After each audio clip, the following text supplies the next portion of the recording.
डरियूं करे वञे। इहे त काल्पनिक कहानी आहे न। हाणे यमदूत इहो केरु ॾिठो आहे या केरु ॿुधो आहे या मिड़ेई सुञियूं सहानियूं कहानियूं आहिनि ॿुधल ॿुधायल। अॼुकल्ह ॿुधंदा आया आहियूं, असां बि ॿुधायूं था अची करे।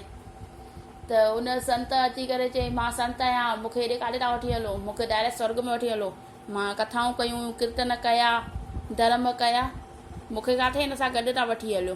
त चईसि भई असांजो यमराज भाई फ़ैसिलो कंदो, असांजो उन्हनि जो जेको हूंदो वॾो यमदूतनि जो। त उहो ॻाल्हियूं पिया कनि। त यमराज आयो त हिन चईसि हिन संत खे मोकिलियोसि नर्क में और हिन खे माईअ खे मोकिलियोसि स्वर्ग में। त उहो संत अची वाइरो थी वियो।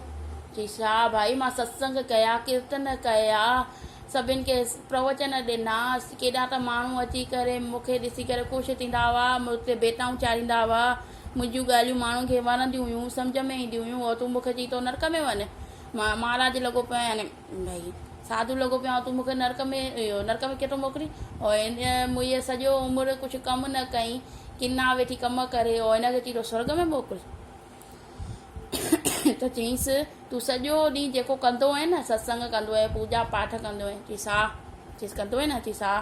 चई उहे करे करे तूं हिनखे ॾिसंदो आहे, हिकिड़ो तूं पंहिंजो पुञ बि हिनखे ॾेई विझंदो आहे, ॿियो वरी मथां वरी हिनखे गाड़ी ॾींदो आहे त मरे बि नथी, अची करे वेठी आहे, मुंहिंजो असांजो नालो बदकरी पारे जो, हीअं कर अथई हूअं कर अथई, तूं हिनखे घटि मथे ॻाल्हाईंदो आहे।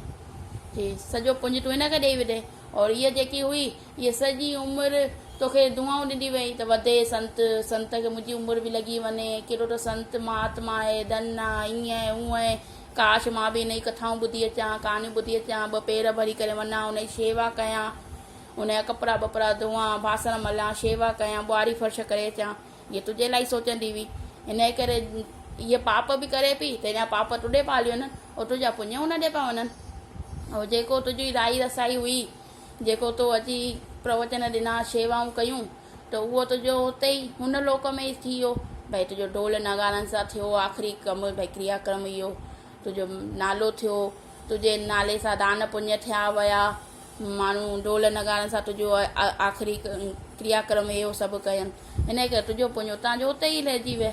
और बाक़ी जेको तूं अंदरो कमु उहो तुंहिंजो कई न, उहो त सॼो तूं हिनखे ॾेई विझ न पंहिंजो पुञ, जेका बि पुञ कए, पूजा पाठ कए, त इहो सभु हिनखे मिलियो। यानी चवण जो मतिलबु आहे कंहिंखे बि घटि मथे न ॻाल्हाइजे, उहो असांखे ई थो लोटिजी अचे।